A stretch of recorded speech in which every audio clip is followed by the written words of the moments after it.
Hey there! Is today your first time here? Or maybe your first time in a while? If so, maybe you're wondering exactly who we are and what this church is all about. Well, we'd like you to know that we're a group of ordinary people who are on an amazing journey together, following Christ. Our guide is the Bible because it's the divinely inspired Word of God, and it will never take us in the wrong direction. Along the way, we hope you'll see that we are welcoming and spiritually passionate, and that getting to know you is a big deal to us. We know that the road is rough sometimes, but we'll work really hard to bring you practical and relevant messages to equip and encourage you through life's ups and downs. We want you to know that we care about this community, and we believe that it's our job to make it a better place. So, no matter who you are or where you've been, we're glad you're here with us today, and we hope that you'll join us on our journey, following Christ and living out His plan for us. So, welcome to church.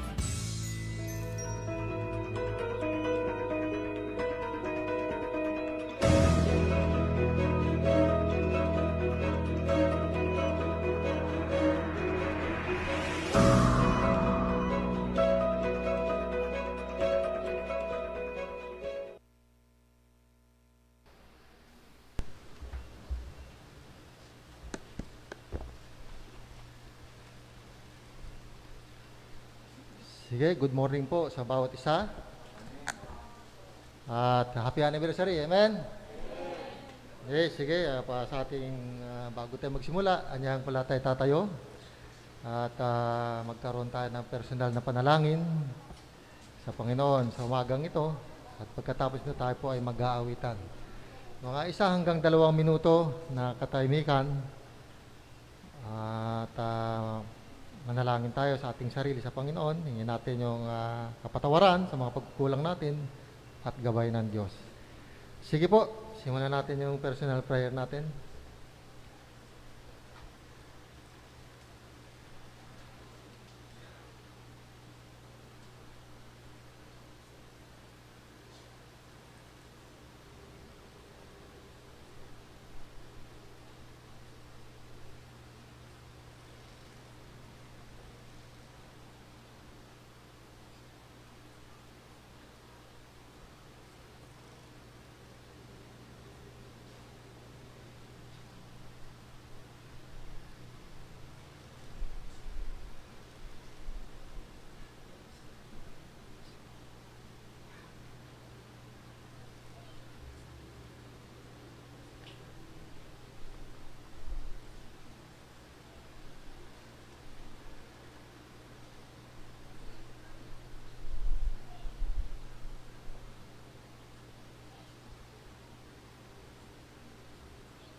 Sige po, manatili tayo nakatayo. Tawagin natin yung song leader natin.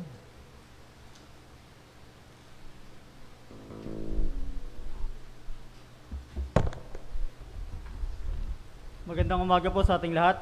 Isang mapagpalang umaga po at maligayang anibersaryo po para sa ating church at para po sa ating pag-aawitan. Awitin po natin To God Be the Glory sa page 4.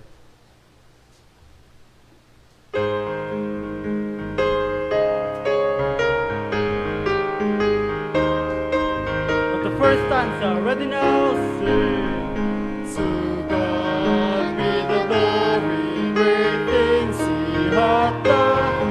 So lovely the world that He gave us His Son, who yielded His life and not only for sin, and opened the life gate that all may go in. Praise the Lord, praise the Lord, let the earth hear His voice.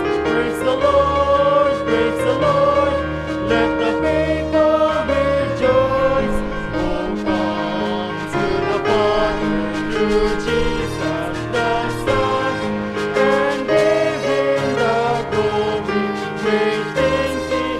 Second stanza.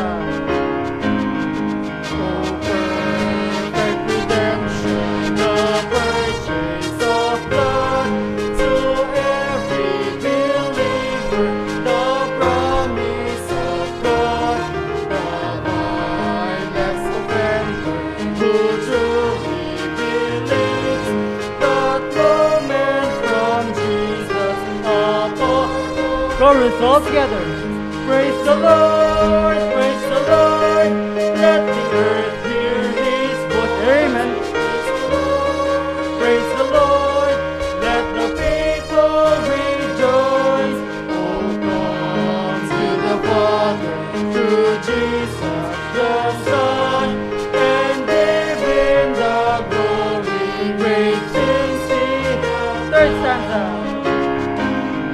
Great things He has taught us, great things He has done, and great our rejoicing through Jesus the Son. What newer and higher and greater will be our wonder, our transport when Jesus. Chorus. Praise the Lord, let the earth hear His voice. Praise the Lord, let the people rejoice. Oh, come to the Father through Jesus the Son, and give Him the glory. Great things He hath done. Amen. At para po sa sunod nating awitin po natin To the Work sa page 294. Let us sing the song To the Work. Awitin po natin lahat ng stanzas. First stanza, ready now, sing. To the work, we are servants of God. Let us follow the path that our Master has set. With the balm of His counsel, our strength to renew. Let us do with our minds what our hands want to do. Toiling on, toiling on, toiling on, toiling on. Let us watch, and labor till the Master. Second stanza. To the work, let the hungry be fed. To the fountain of life, let the weary be led. In the cross and its banner, our glory shall be. While we herald the tidings, salvation is free. Toiling on, toiling on, toiling on, toiling on. Let us hope and trust, let us walk and pray, and labor till the last. Third stanza. To the work, let it labor for all, for the kingdom of darkness and error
pangunahan po tayo sa panalangin.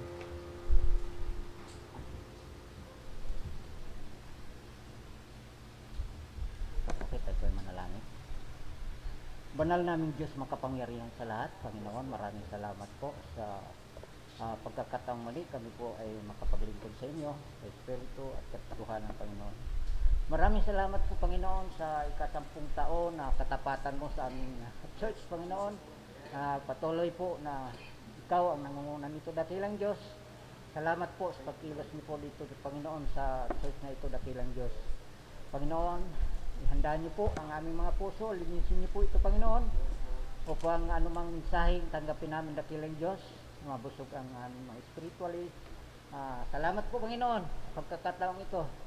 Salamat sa aming speaker na narito, Panginoon, si Pastor Ruel Palitang. I-bless niyo po ang kanyang mensahe, Panginoon. Salamat po sa pagkakataong siya po ay marinig namin ang kanyang mensahe, Panginoon, mula sa inyo, dakilang Diyos. At bless niyo po ang sinumang tumayo sa likod ng pulpitong ito, Panginoon. Mula sa aming sa lahat ng program, Panginoon, na gagawin sa umagang ito, dakilang Diyos, i-bless niyo po. Ikaw po ang manguna, dakilang Diyos. Panalangin po namin na ang bawat isa, Panginoon, ay mabless po sa mensahe sa umagang ito, Panginoon. Panalangin din po namin, Panginoon, ang aming mga kapatiran na wala pa, dakilang Diyos.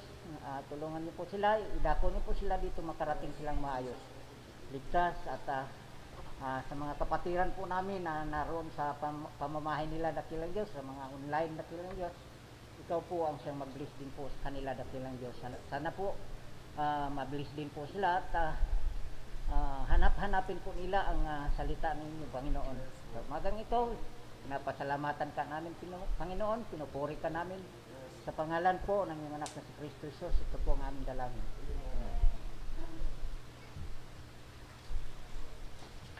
Hindi po, makakaupo muna tayo.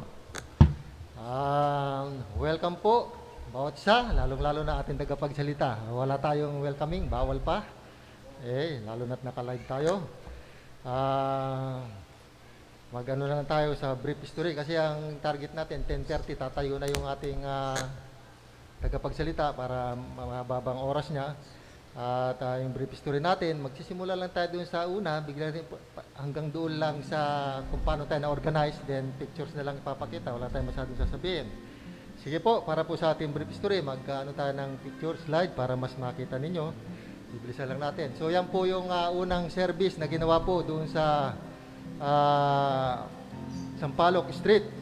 Karamihan dyan ay mga taga San Mateo pa, umaatin. Yan po ay June 10, 2007. So June 7, nakausap namin may-ari. Then June 10, nagsimula po tayo.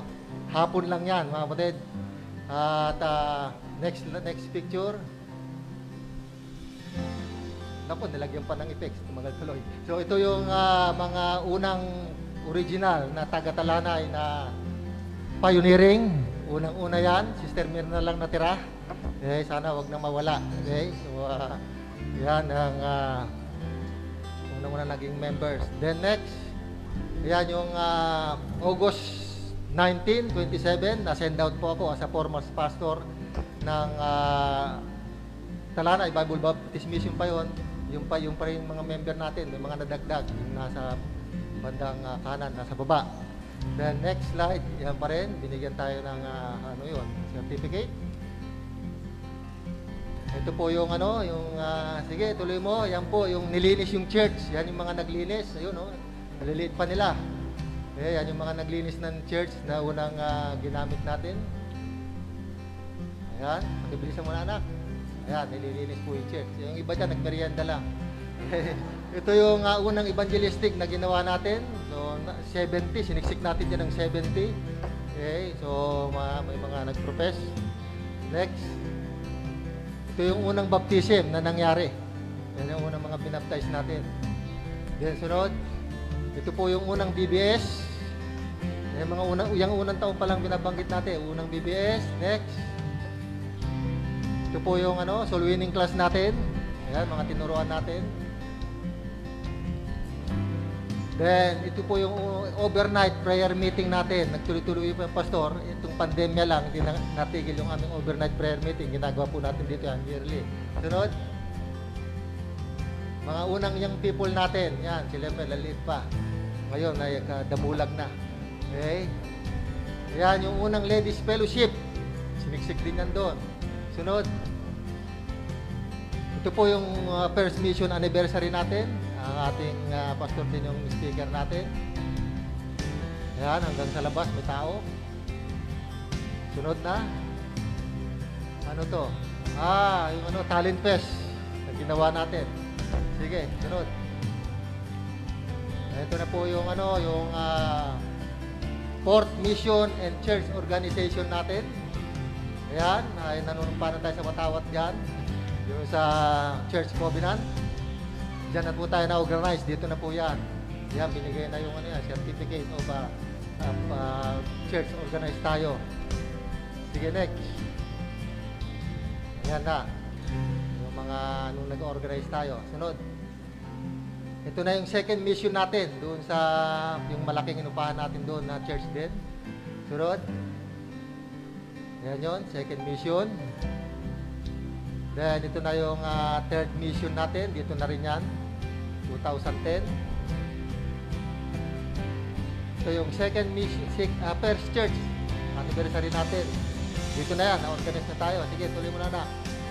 Hindi na natin nanulat ng pictures para hindi tayo maba. Pogi nito. Okay. So, saka yan. Sige, sunod. Ayan yung tagapagsalita natin sa second church anniversary natin. Ito na yung third church anniversary natin. Tayo lang. Hindi tayo nag-invite ng speaker. Then the fourth church anniversary. Ayan tayo. Ito na yung fifth anniversary natin. Hindi rin ulit tayo nag-invite. Tayo lang. Okay. Pero may special na nangyari dyan sa buhay ni Sister Rene at ni Sister Aimel. Sa church, maraming nangyayari. Ayan. Ito na yung pang-anim. Hindi, pang-anim. Okay, pang-anim. So, ayan.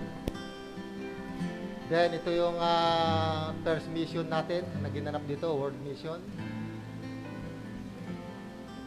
Ayan yung guest speaker natin.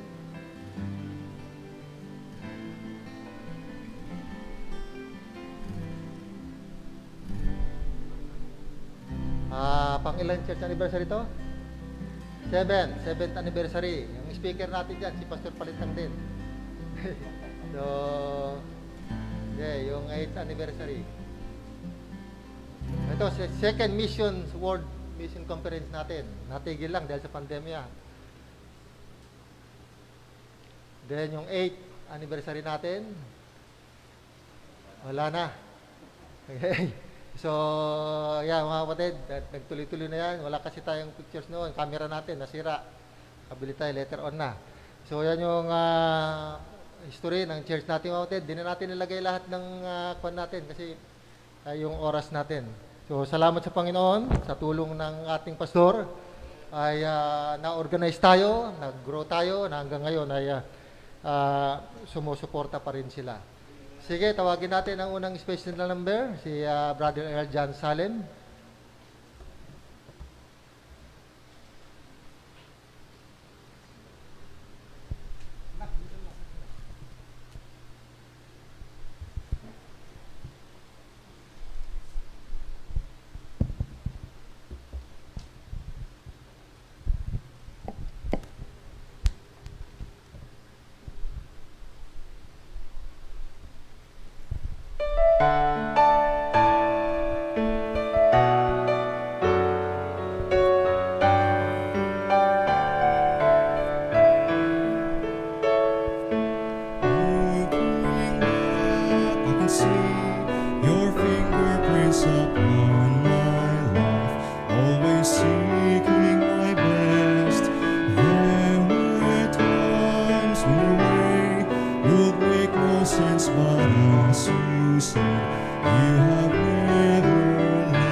sea shelters me, you hold my hand, and you hear my call. You are always good, you are only good, you are always good to me.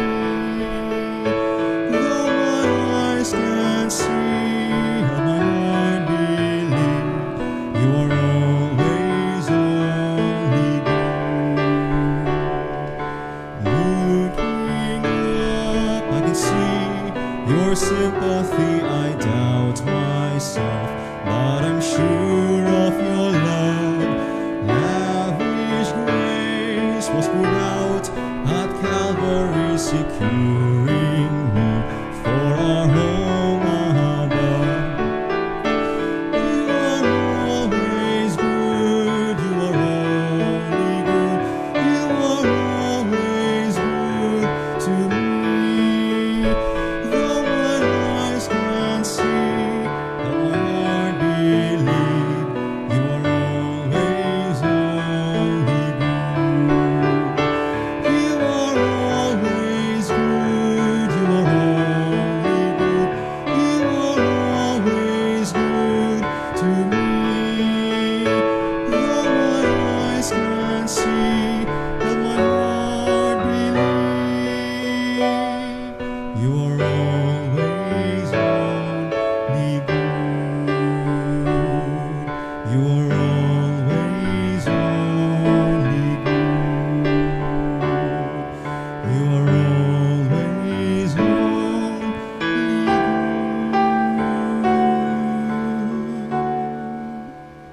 Madaling gari ba?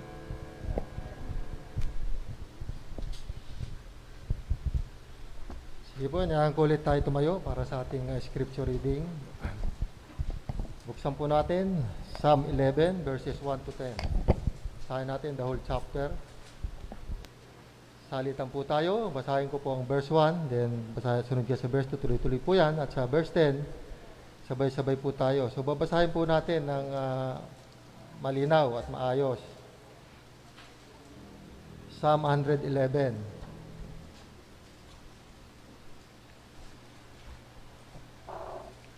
Praise ye the Lord. I will praise the Lord with my whole heart in the assembly of the upright and in the congregation.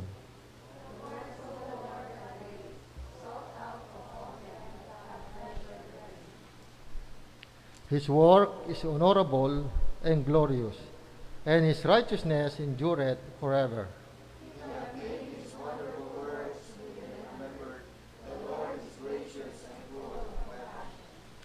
He hath given meat unto them that fear him. He will ever be mindful of his covenant.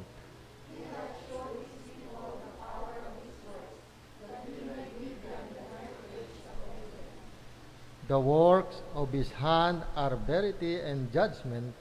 All his commandments are sure.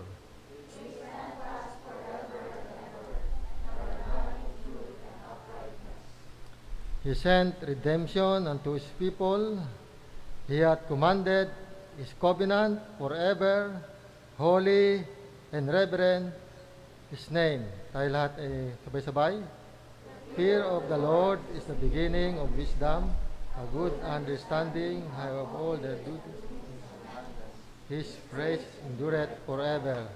Ang Diyos po magpala sa pagbasa ng kanyang salita. Manalangin tayo. Salamat muli, Panginoon, sa napakagandang pagkakataon na ibinigay niyo muli sa amin para po ipagdiwang ang katapatan at kabutihan po ninyo sa iglesyang ito, dakilan Diyos, sa pamagitan ng 10th anibersaryo bilang iglesia.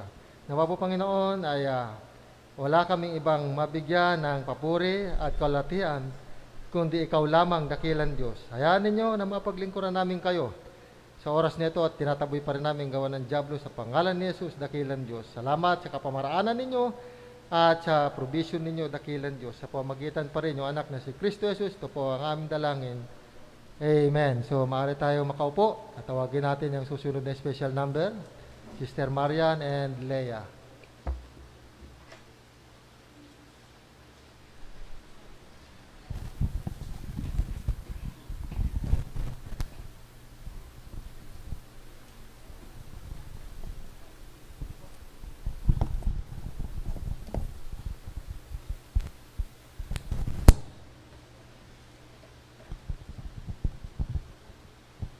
morning po sa lahat. Happy 10th anniversary po sa church natin.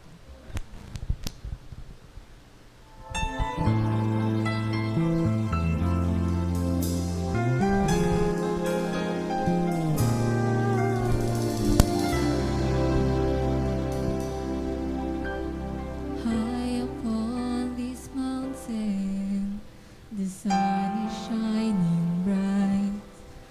My heart is filled with gladness here upon the cares of life. But it must come through the valley of trouble, fear, and pain. It was there I came to know my God, enough to stand and say, even in the valley, God is good. Even in the valley, He is faithful and true. He carries His children through, like He said He would. Even in the valley, God is good.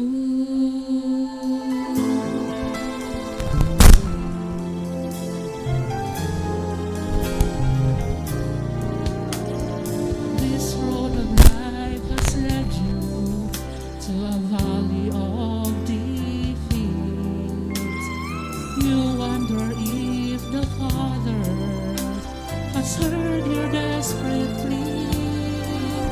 There is hope in that rugged place where tears of sorrow dwell. That you hear Him gently whispering, I'm here and all is well. Even in the valley, God is good. Even in the valley, He is faithful and true.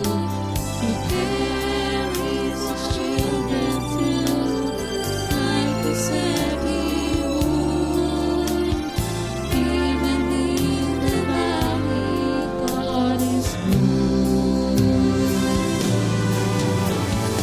Even in the valley, God is good. Even in the valley, He is faithful and true. He carries His children through, like He said He would. Even in the valley, God is good. Even in the valley, God is good.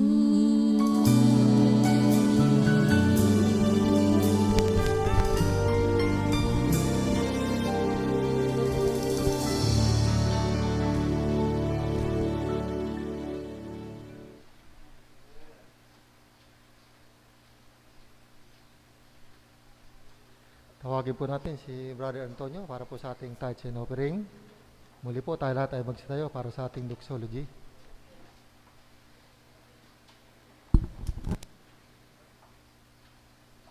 Awitin po natin ang ating doxology.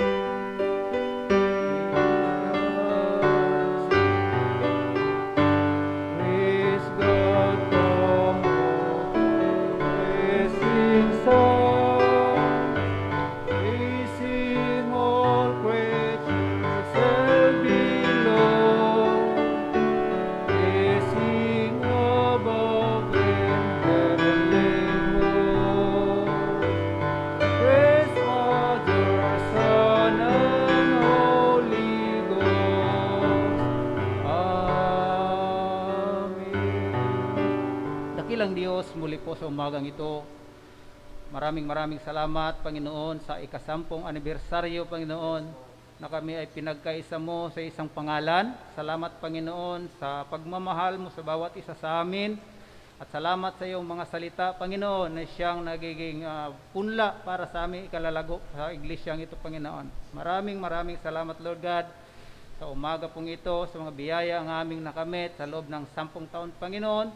Maging ito man ay material o physical, Panginoon.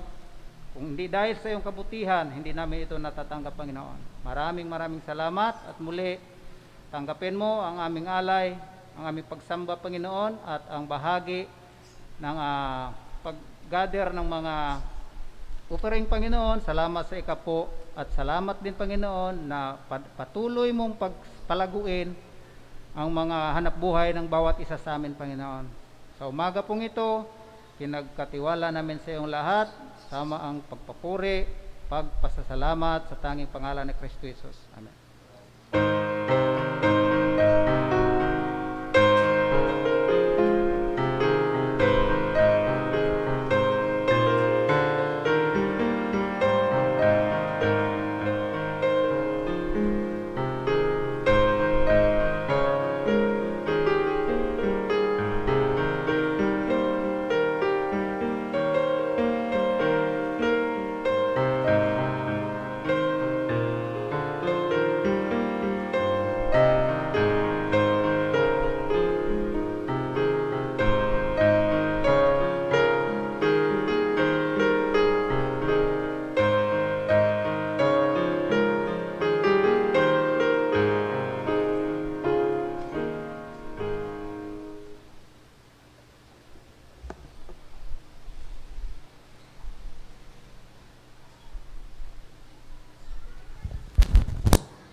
I may not be a person of distinction. I may not have a mansion of my own. I'm just an ordinary man, no riches, high position, but I know someone who's above all recognition.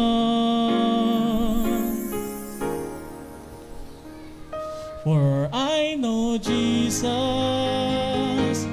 though He's the King of kings and Lord of lords, He loves me, the Prince of Peace, Almighty God, the living Master, is a friend who cares for me.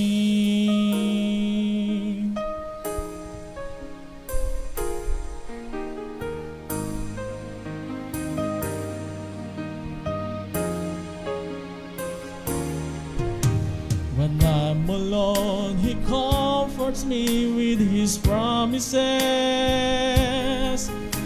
When I'm in need, He never fails to bless. He's the beginning and the end. How could I comprehend? The most holy one could reach and hold my hand. For I know Jesus,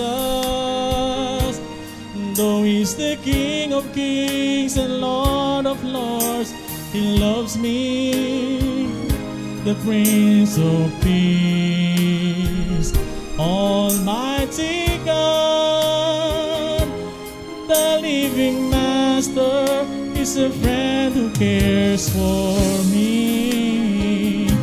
He is the Creator, victorious warrior, but on the cross He died to be my Savior. Oh, for I know Jesus,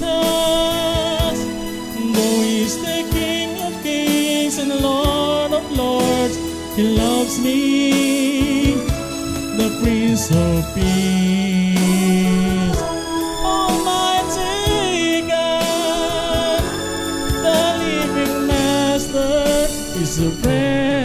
cares for me.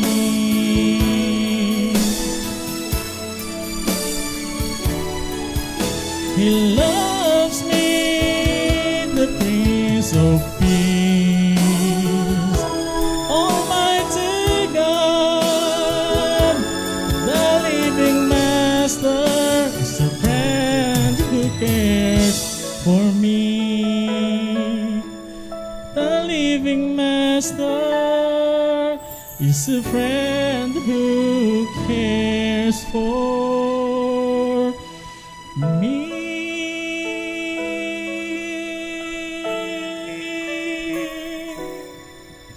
To God be the glory, Lord.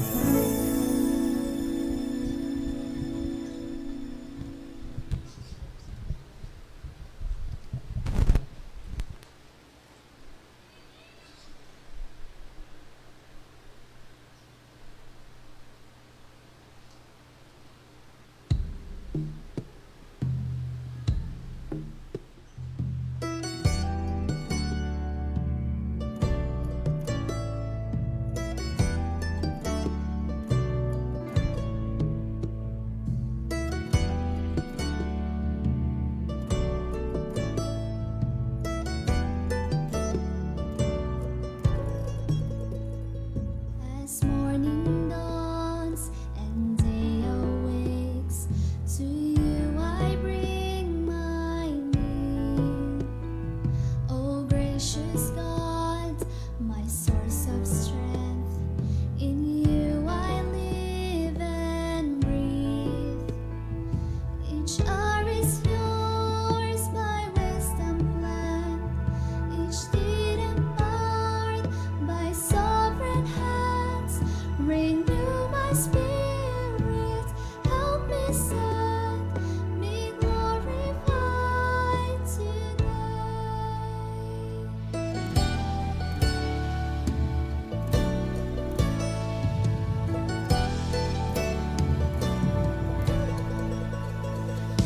As day unfolds, I seek your will in all of life's demands.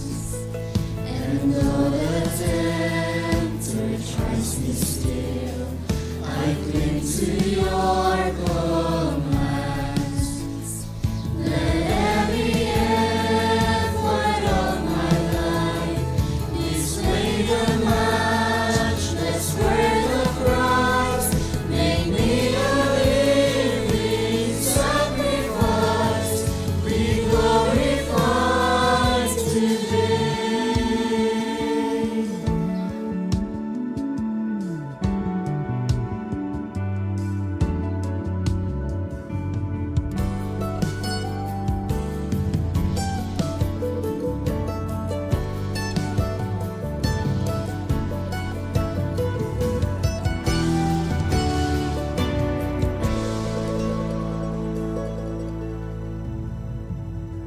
As sun gives way to darkest night, your spirit still is here.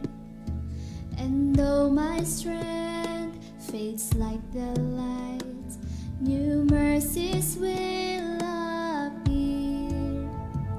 I rest in you, abide with me, until our trials and suffering give way to final victory.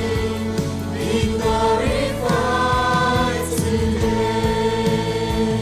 I rest in you, abide with me, until our trials and suffering give way to final victory. Be glorified today. Be glorified, I pray.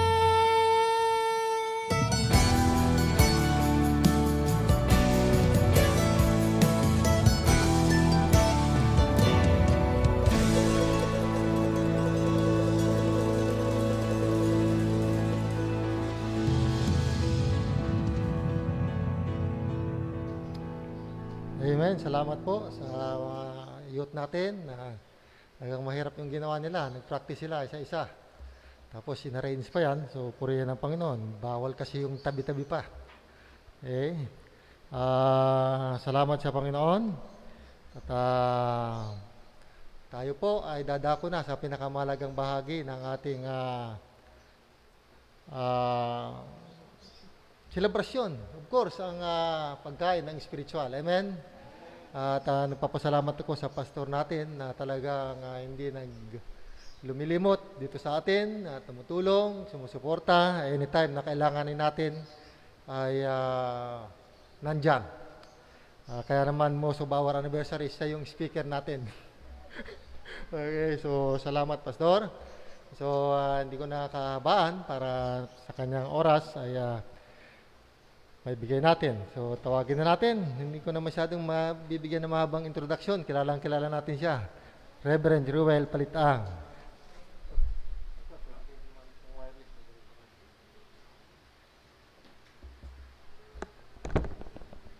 Sabi ko, bawal magkamayan. Tinambayan ko si pastor.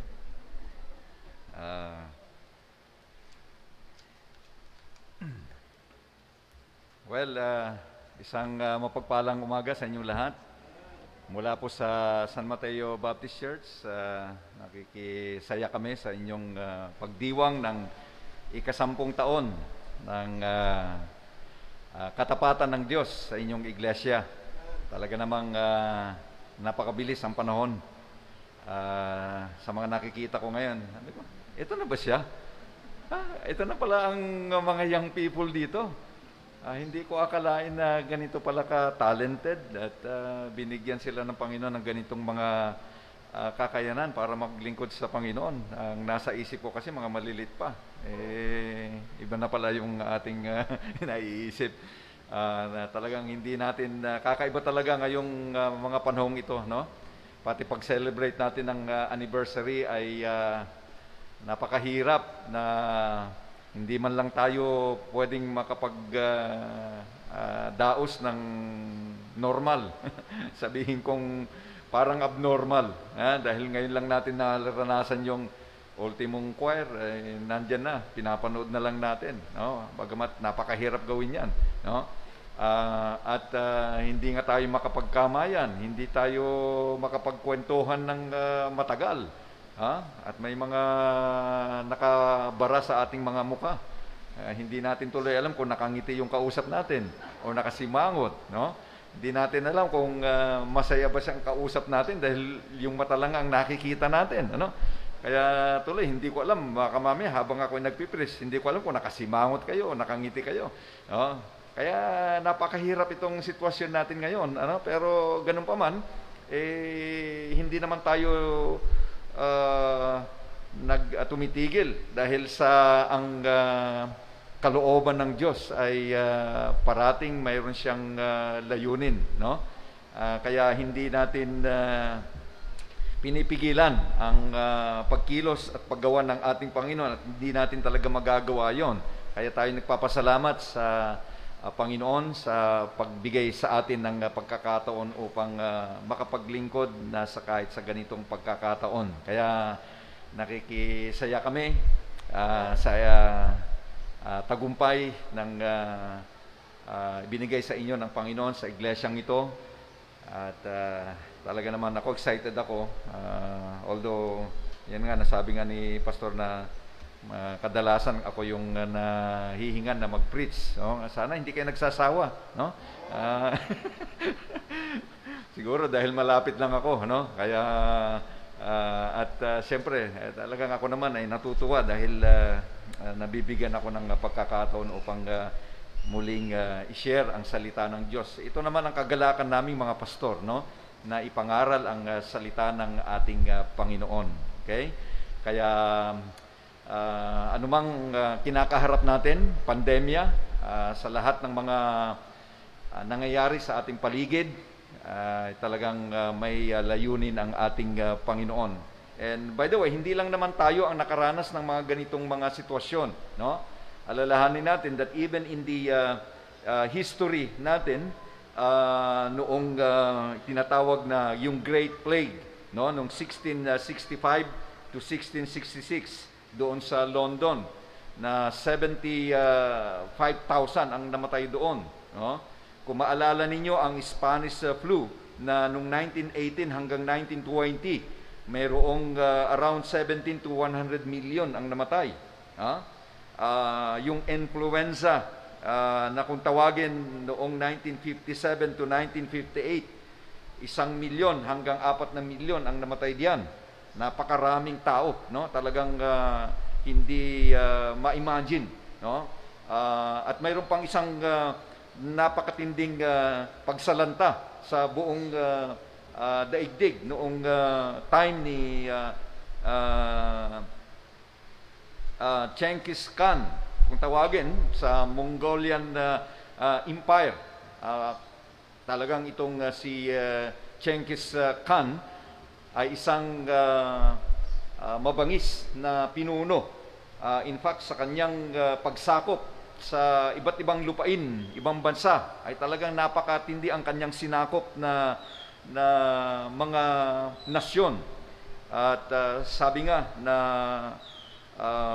lumikha siya ng tinatawag na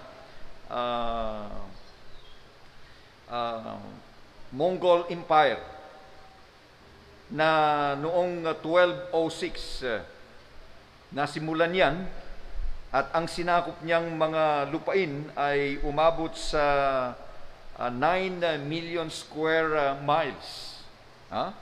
Kung inyong balikan yung ating history nung tayo yung mga high school pa, nung ating college pa, napakatindi ang kanyang sinakop na lupain.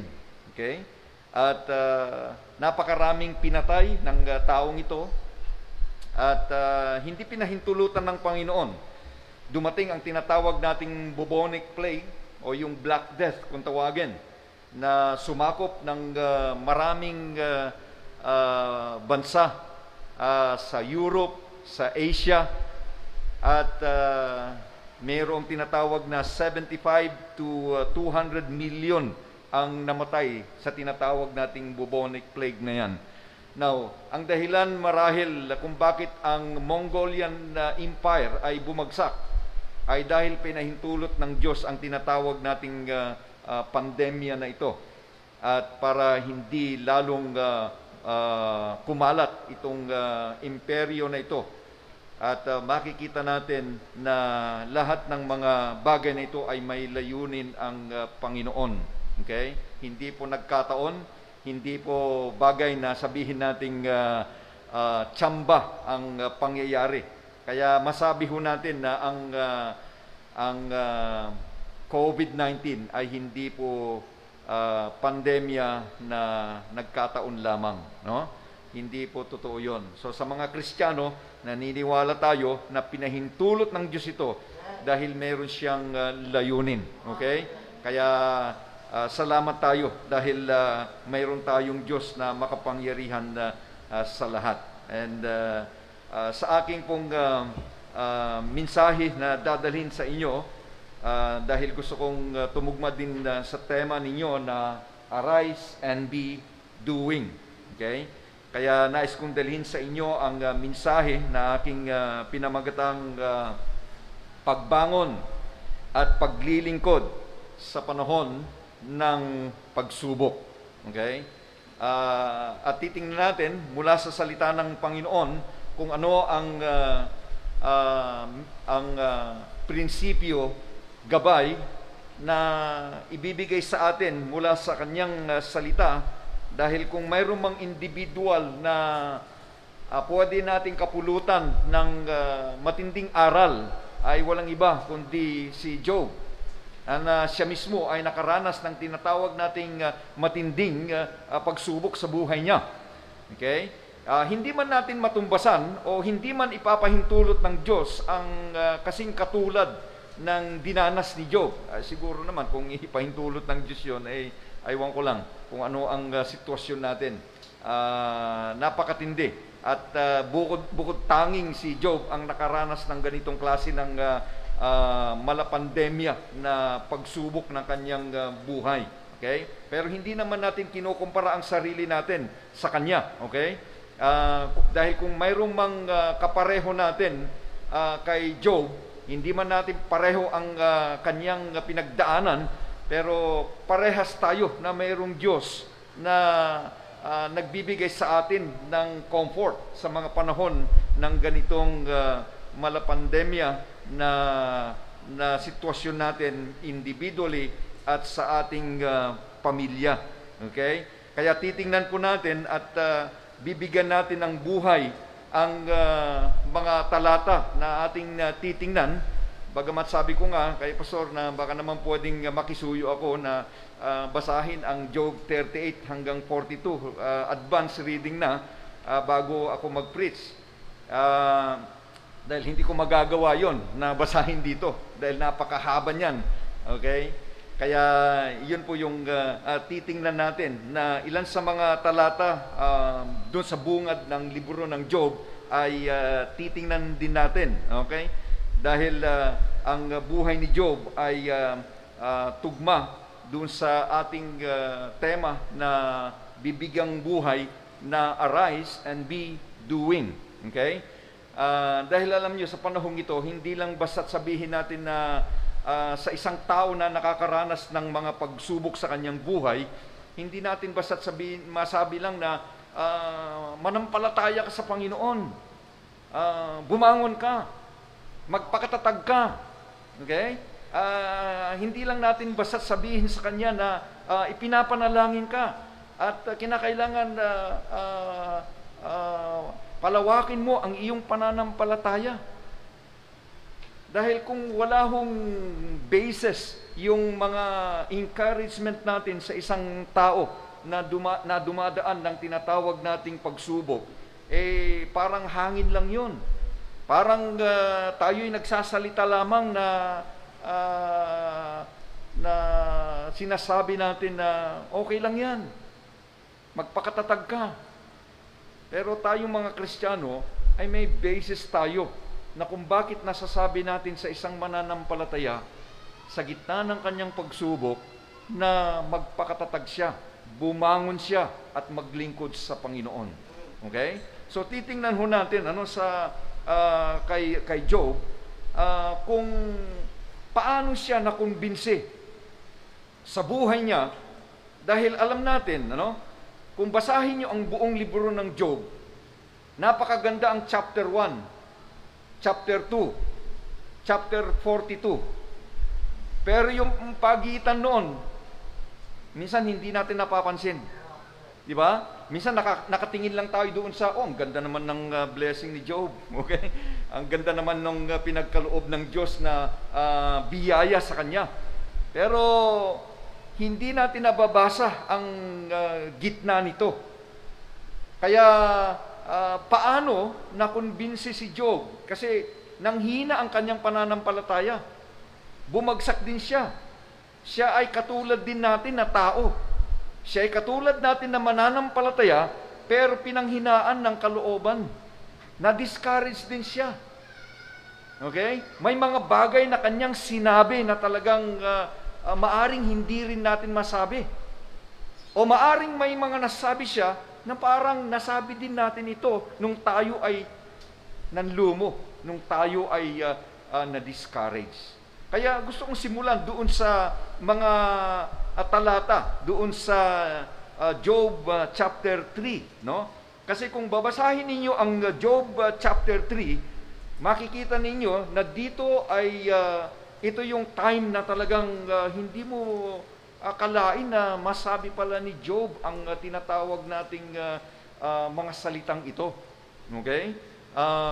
At makikita natin na ang ganda nung chapter 1 and chapter 2. In fact, ang isa sa pinakamagandang talata na kanyang nasabi ay ang chapter 1, I think verse 21 and 22. Nasabi niya, naked came I out in my mother's womb, and naked shall I return thither. The Lord gave and the Lord hath taken away. Blessed be the name of the Lord. Yun ang napakagandang mga sinabi niya. No? Pero teka, merong chapter 3. Di ba?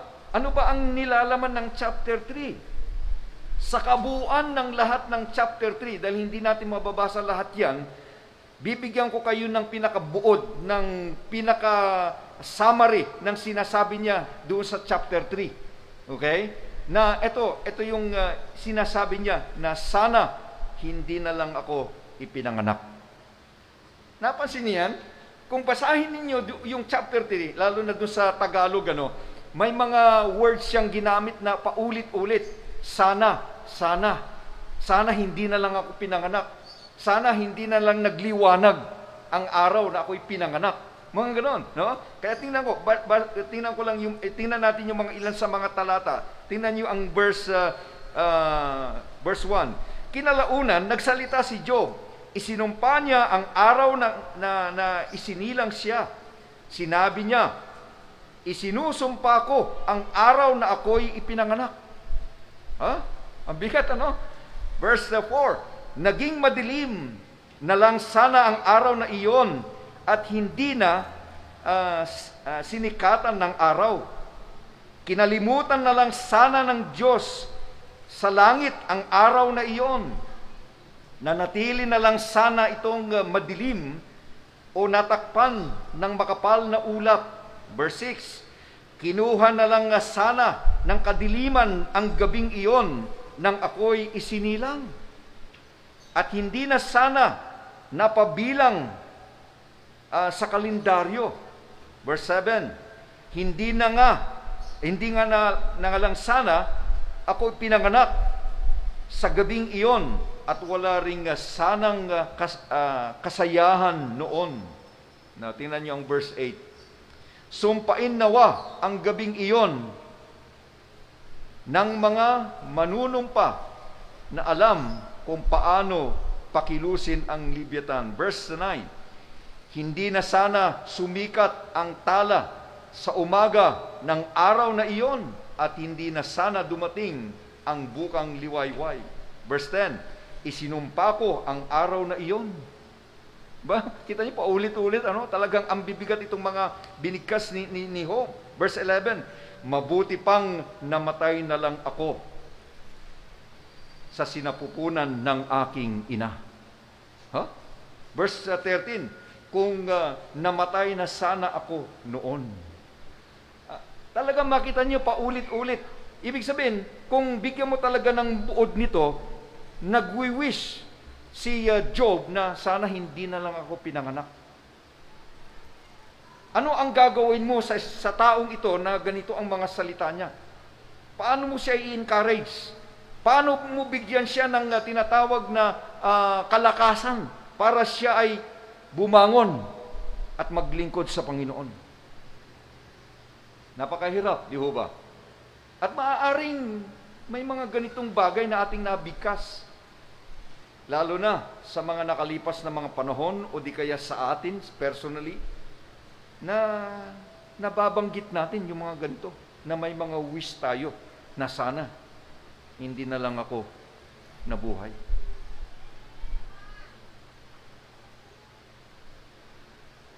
Madali nating sabihin na, napakahina naman ang pananampalataya ni Job. Maaring sabihin natin, ganun ba kahina ang faith ni Job? Madali nating sabihin, kung hindi natin alam ang pinagmulan ni Job.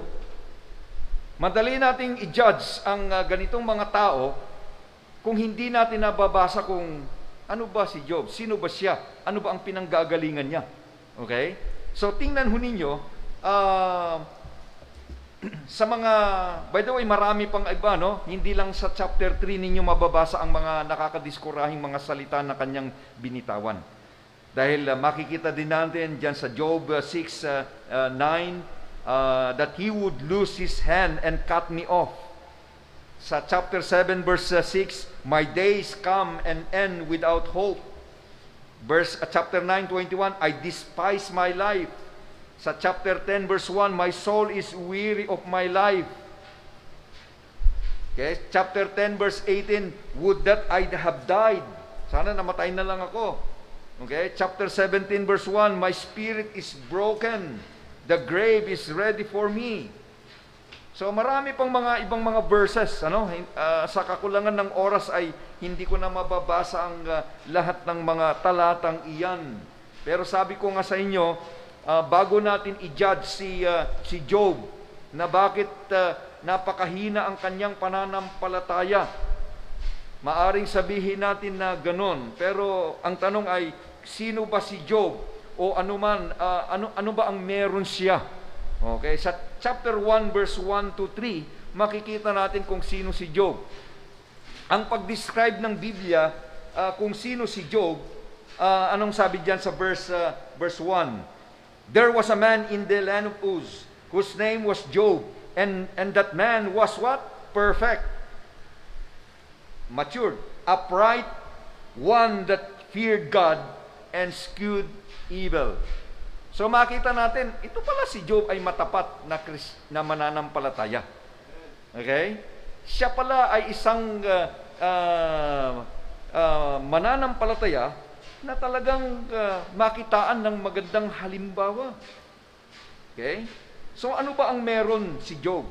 Kung basahin natin ang chapter 1 verse 3, his substance also was 7,000 sheep and 3,000 camels, 500 yoke of oxen, and 500 asses or donkeys, and a very great household, so that this man was the greatest of the men of the east. Kita niyo yung pagka-describe ng Bible kung sino siya, napakayaman niya. Hindi lang siya ay napakatapat sa Panginoon, kundi napakayaman niya. But even at this time na siya ay matapat sa Panginoon, mayaman siya at pinagpala siya ng Panginoon, makikita niyo, pati rin pala siya ay nakaranas ng tinatawag nating pagkadiskurahe ng buhay. Okay? Ngayon, ang tanong, ano ba ang nawala kay Job? Okay? Ituloy natin, kung wala kasing tayong time para basahin pa ng buo, in chapter 1 verse 12 at saka hanggang chapter 2 verse 7, makikita natin ang mga nawala sa buhay niya.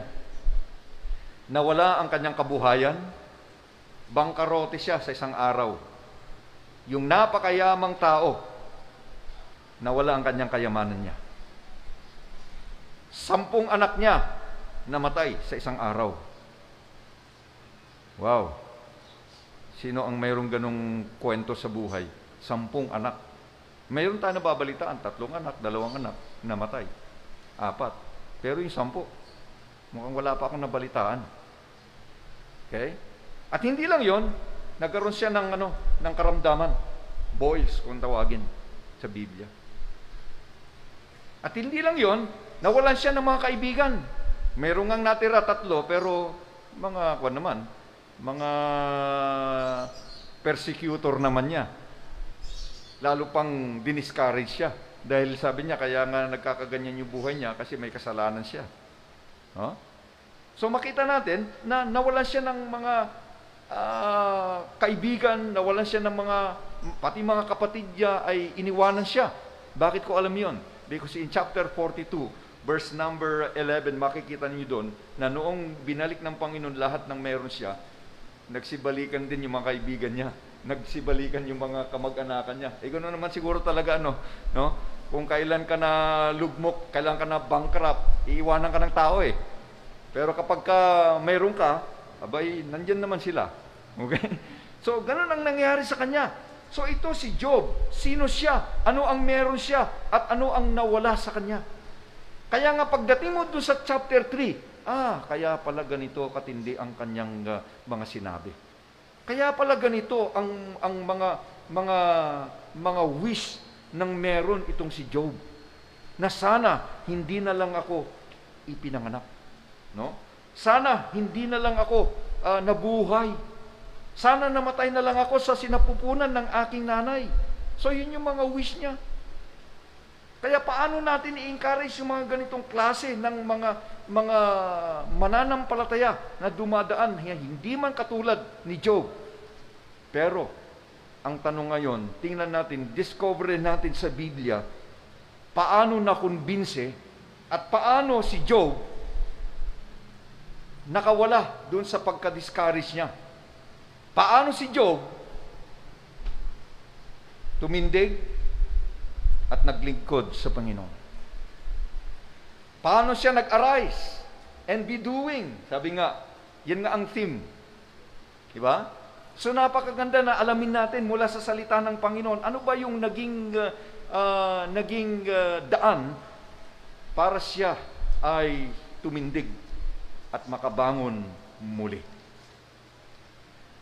So kung makikita ninyo sa chapter 38 hanggang 42, and again, hindi na natin mababasa yan, and I trust that you have read those chapters kasi malaki ang tulong nito na madiscover natin na sa mga ipinukol ng Panginoon kay Job na mga tanong. Kasi ang daming tanong dyan, mapansin ninyo. Sabi nga ng iba, there are 77 questions, high-level question. No, hindi lang basta tanong ito na pangbata. High-level questions. Sabi ng iba, there are 66. Pero regardless kung ano ang bilang ng mga tanong, subukan nyo rin bilangin. Pero napakaraming mga tanong dyan. Okay? Dahil ni isa, walang naisagot si Job. Napansin nyo yan? No? Lahat ng mga tanong ng Panginoon, walang naisagot. Tameme si Job. Pero may purpose ang Panginoon kung bakit itinanong niya ang mga tanong na ito. Dahil kung titingnan natin ang pinakabuod ng lahat ng mga tanong na ito, makikita natin na talagang ang layunin ng ating Panginoon kung bakit nagtanong siya kay Job ng mga ganito ay dahil nais ni Job na maipakita na ang lahat ng mga nagaganap o nangyayari sa kanyang buhay ay may layunin ang Panginoon. Ang Diyos ang nagkaloob nito, ang Diyos ang nagpahintulot nito sa kanyang buhay dahil gustong ma-accomplish ng Panginoon ang nais niya. Okay? Nais ipakita ng Panginoon kay Job at maging man sa atin na nagbabasa ng Biblia na hindi tsamba, hindi aksidente ang nangyari sa kanya o nangyayari sa buhay niya. And same way sa atin, hindi po aksidente ang lahat ng mga nagaganap sa bawat buhay natin. Palagay nyo kayo itong virus na ito, sabi nga nila, nilikha ng mga China yan, made in China yan. Okay? Nilikha ng mga tao na gustong sumira lamang ng buhay ng tao. Regardless kung ano man ang konklusyon ng tao dyan, humanly speaking, pero naniniwala tayong mga Kristiyano na talagang pinahintulot ng Diyos yan. Okay? Walang question doon sa karunungan at kapangyarihan ng Panginoon na lahat ng mga ito ay mayroong layunin ang Panginoon. Kaya yung mga pagsubok ng meron itong si Job, may layunin ang Panginoon kung bakit ipinahintulot niya ito. Dahil ipinapakita ng Panginoon kay Job na relax ka lang, kontrolado ko ang lahat ng mga bagay. Yung pagkawala ng hanap buhay mo, nawalan ka ng negosyo, pinakamayamang tao in the land of East, kinuha ng Panginoon lahat iyon, pero may layunin ng Panginoon, kontrolado niya ang sitwasyon. Yung pagkamatay ng kanyang mahal sa buhay, 10 anak, may layunin din ang Panginoon. By the way, sino sa inyo ang mga nawalan ng mga mahal sa buhay nitong pandemya? Dahil sa COVID. Mayroon tayo, di ba? Mabibilang natin. Mga iba siguro sa atin, hindi na rin mabilang sa daliri ng kamay. Isama natin yung daliri sa paa. Sa mga alam natin na mga kaibigan natin, kamag-anakan natin, di ba sa Facebook lang, uy, namatay si ano. Di ba, namatay, kilala mo siya. Minsan, kausap mo pa nga isang araw, pero ito na, nawala na siya. May mga ganun tayong mga experience. Okay? Pero lahat ng mga ito na naganap kay Job ay merong layunin ang Panginoon. May purpose siya. Ako, nawalan ako ng tatay. Just last year, November. Okay?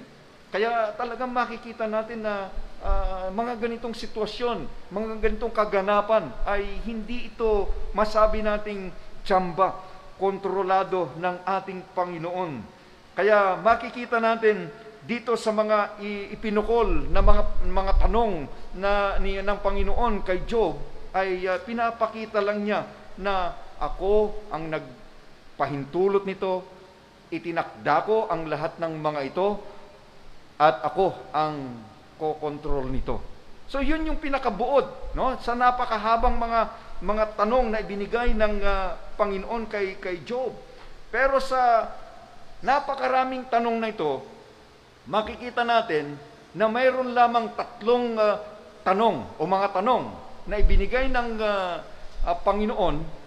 Pagka sinamarize natin, ito po yung mga question. Okay? Parang sinasabi nga ng ating Panginoon kay Job, una, can you explain my creation? Kaya pag binasa mo ang chapter 8, verse 1 hanggang verse 38, yun yung sinasabi ng Panginoon, kaya mo bang i-explain yung creation ko? Kaya nga in-explain ng Panginoon sa kanya yung buong universe. Nandun ka ba nung itinatag ko ang pundasyon ng mundo? O yung universe? Kung kaya mong explain yan, then, ibig sabihin, Diyos ka na. Di ba? Kaya mo bang i-explain yung pinagmumulan ng hangin, ng kidlat, ng ulan, ng niebe, ng lahat ng mga ito? Kaya mo bang i-explain yung kulog? Pinapa-explain ng Panginoon sa kanya kung ano itong mga kaganapang ito. Kaya mo bang explain yung grupo ng mga bituin, yung Pleiades at saka yung Orion? Na kung saan itong Pleiades na ito ay talagang kalat na mga bituin na inaanunsyo niya yung pagdating ng tinatawag nating taglamig. Gayun din, doon sa tinatawag nating Orion, grupo ng mga bituin ito na nag-aanunsyo ng pagdating naman ng tagsibol. So kaya mo bang i-explain ito? Kaya habang nakikinig itong si Job na pinapaliwanag ng Panginoon sa kanya ang lahat ng mga ito, nakanganga na lang siguro siya. Alam niyo, parang ang ginawa dito ng Panginoon sa kanya, dinala siya sa isang parang pinanood siya ng isang pelikula. Parang dinala ng Panginoon siya sa tinatawag na kalawakan, doon sa outer of space. O yan, lahat yan. Kaya mo bang ipaliwanag yan? Explain mo nga yung creation ko na yan. Bakit ka man nagkakaganyan? Parang sinasabi nilang Panginoon kay Job, hindi mo ba alam na lahat ng ito na nilikha ko? Akong gumawa niyan. Kaya yung nangyayari sa buhay mo. Ako ang nagpahintulot niyan. Huwag mo akong i-question. May layunin ako dyan. Ha? Tapos, pag binasa ninyo ang chapter 38, verse 39, hanggang verses 39 hanggang diyan nakabuhol yung ano. But in that chapter 39, makikita ninyo na inexplain din naman ng Panginoon yung iba't ibang klase ng mga hayop. Napansin niyo? Ang daming mga hayop na binanggit diyan eh. Di ba? Tapos in-explain ng Panginoon, o alam mo ba yan? Kung kailan nagbubuntis yan, kung kailan mga anak yan, no? Sinong nagpapakain yan, sino ang nangangalaga niyan. Kaya yung pag-supervise, parang sinasabi ng Panginoon kay Job, kaya mo bang i-supervise yung lahat ng iyan? Kaya mo bang pangasiwaan ang lahat ng mga hayop sa gubat? Sa ngayon, binanggit nga yung wild, di ba? Wild goats, wild ox. Kasi nga, yan yung mga tao na hindi yung mga creation na hindi natin masyadong napapansin. No? Yung uwak, eagle, mga ibon na yan. Pati nga, binanggit yung pinakamalit nga, yung grasshopper. Lahat ng iyan, pinangangasiwaan ng Panginoon. Parang sinasabi ng Panginoon kay Job, pati yung problema mo, pati yung pagsubok mo, pinangangasiwaan ko yan. Kaya relax ka lang. Ako ang may control. Ako ang lumikha ng lahat ng mga bagay. Ako rin ang nagsusupervise. Tapos pagdating natin doon sa chapter 40, ano naman ang pinag-uusapan diyan sa chapter 40? Okay?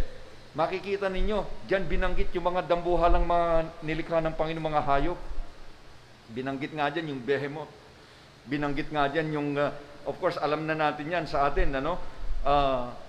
Yung mga naglalakihan, kaya ang Job na isulat yan before Noah, na nandyan pa yung mga naglalakihang mga hayop, yung mga dinosaur, yung nawala lahat yan nung nagkabaha.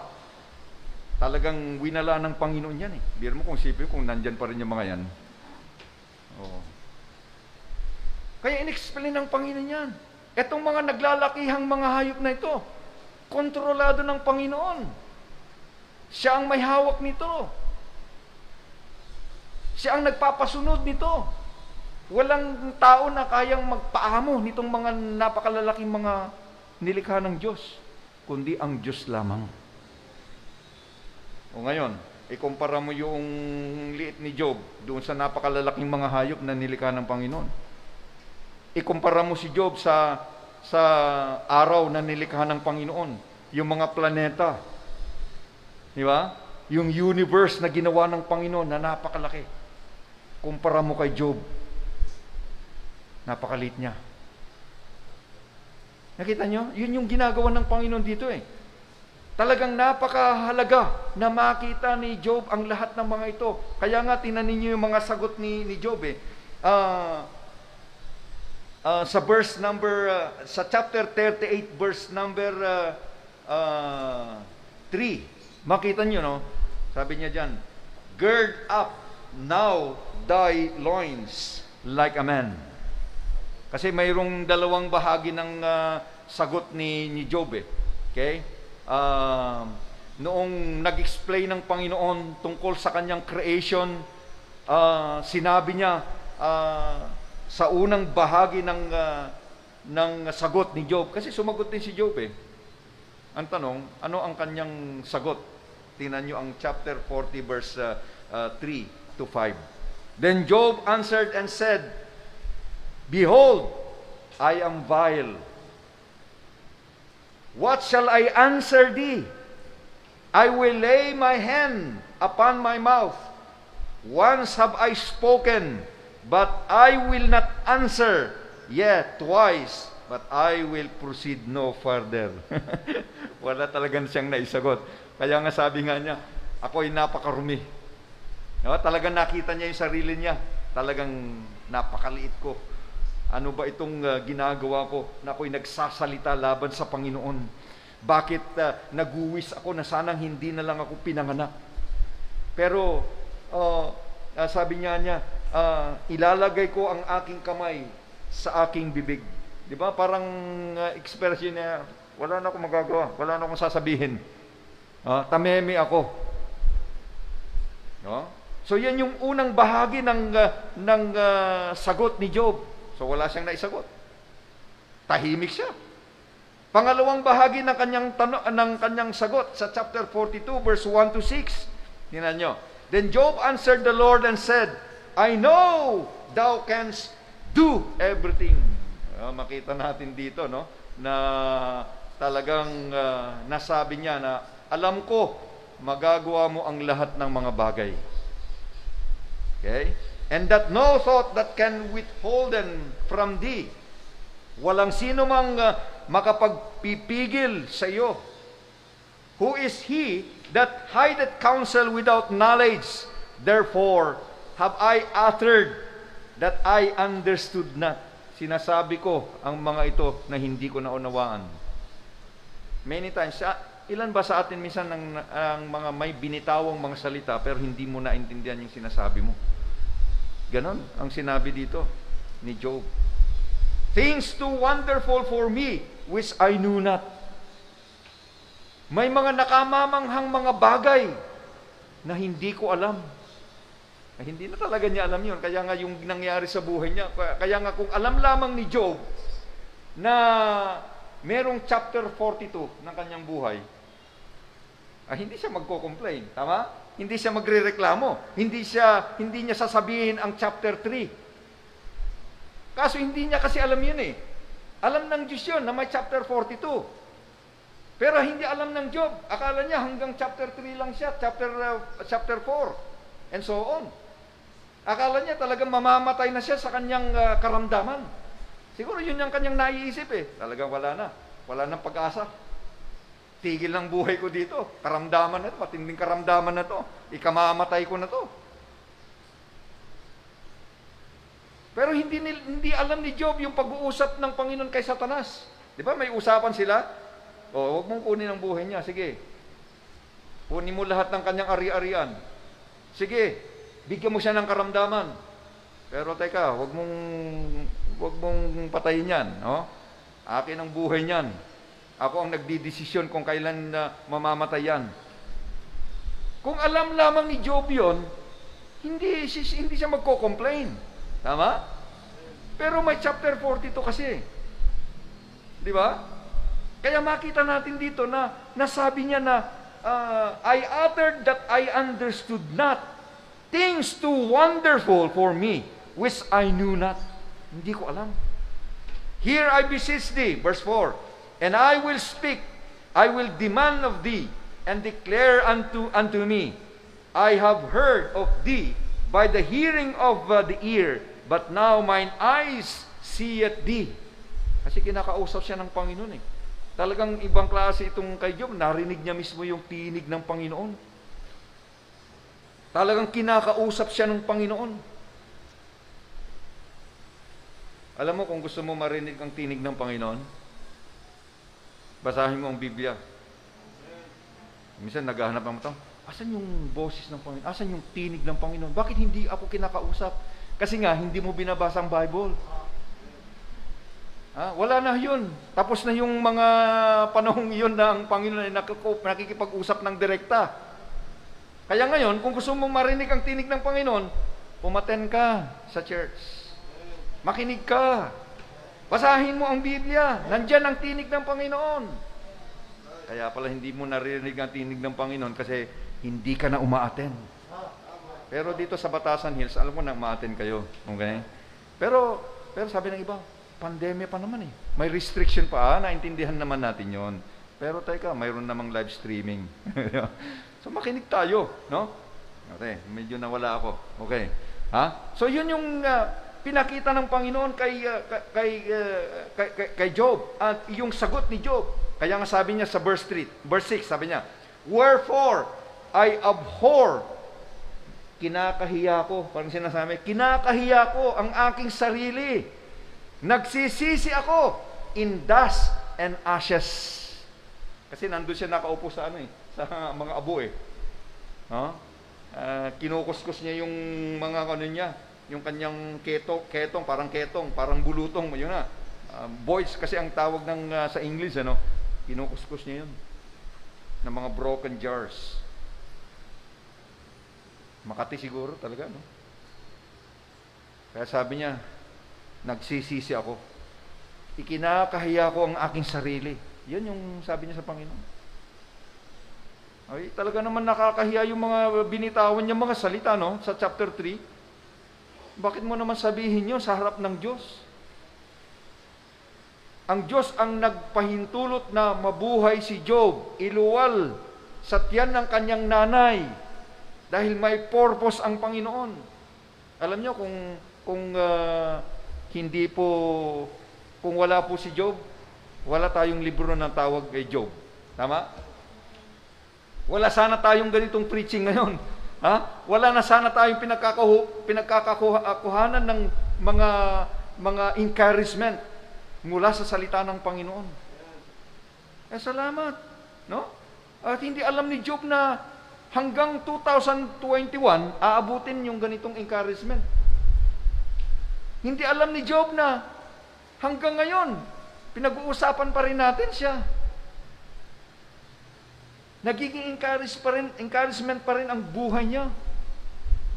Kaya makita niyo yung mga salita ng Panginoon kay Job sa chapter 3, no, bago niya binigyan na napakaraming mga tanong. Ano ang expression na ginamit diyan? Sabi niya sa chapter 38 verse 3, "Gird up now thy loins like a man." Yan. Kaya nung binigay sa akin ni Pastor yung tema ng anniversary niyo, naisip ko kaagad ito eh. Sabi ko, mayroong sinabi ang Panginoon kay Job eh.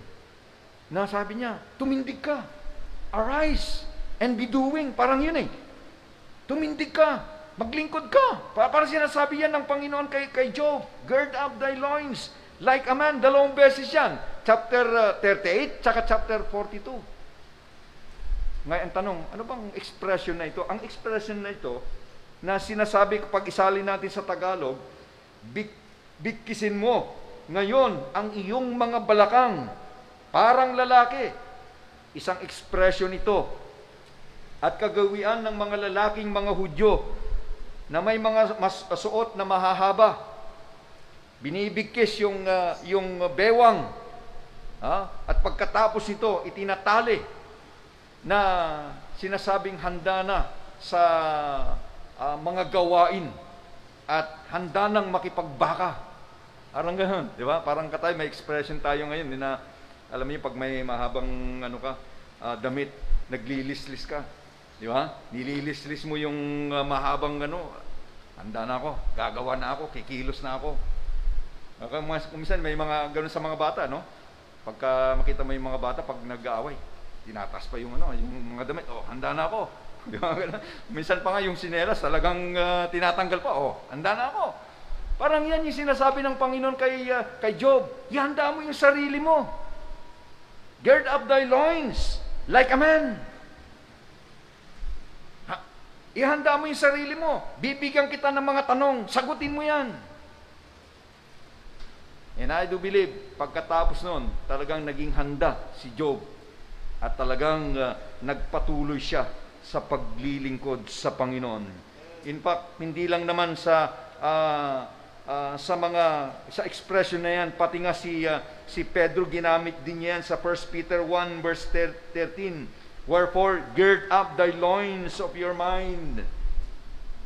Pati nga sa babae, ginamit din yung expression na yan. In Proverbs 31 verse 17, she girded her loins with strength. So lahat yan, expression nito ng banal na kasulatan na talagang yun ang pinapakita. Pinapakita that you should arise and be doing. Arise at ikaw ay maglingkod. Tumindig ka. Hindi pwede yung ganyan nakalugmok ka. Parang sinasabi ng Panginoon kay Job. Hindi pwedeng ganyan na lang. Na ikaw ay nagsa-self-pity. Hindi po pwede na ganyan ka na lamang na ikaw ay nakalugmok dyan. Oo. Nawala mo ang lahat ng yaman mo. Oo.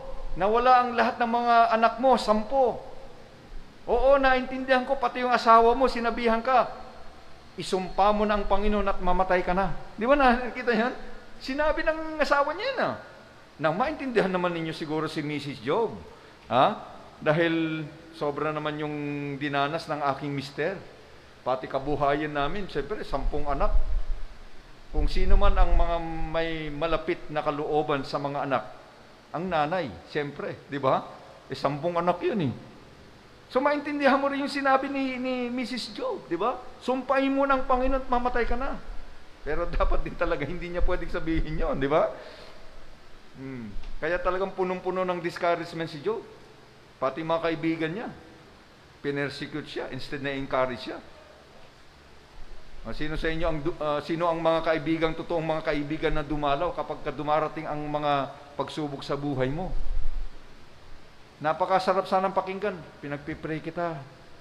Nandito lang ako. Pero hindi yan ang sinabi ng mga kaibigan ni Job eh. Allah, Job, kaya nga nakakaganyan ka. Marami kang kasalanan. Backslider ka kasi. Parang gano'n, di ba? Yan, pinapalo ka ng Panginoon. Kaya nga ganyan ka. Wala ni isa na nag-encourage sa kanya. Believe me. Na you understand kung bakit nasabi ni Job yung mga bagay na yan. Pero ang Panginoon lang ang nagpatino sa kanya. Alam nyo, ang Panginoon lamang ang nagbigay sa kanya para makonbinsi siya that he would arise and be doing. Alam mo, yung topic, yung usapin sa Biblia na tinatawag ng mga theologians na the sovereignty and God's providence.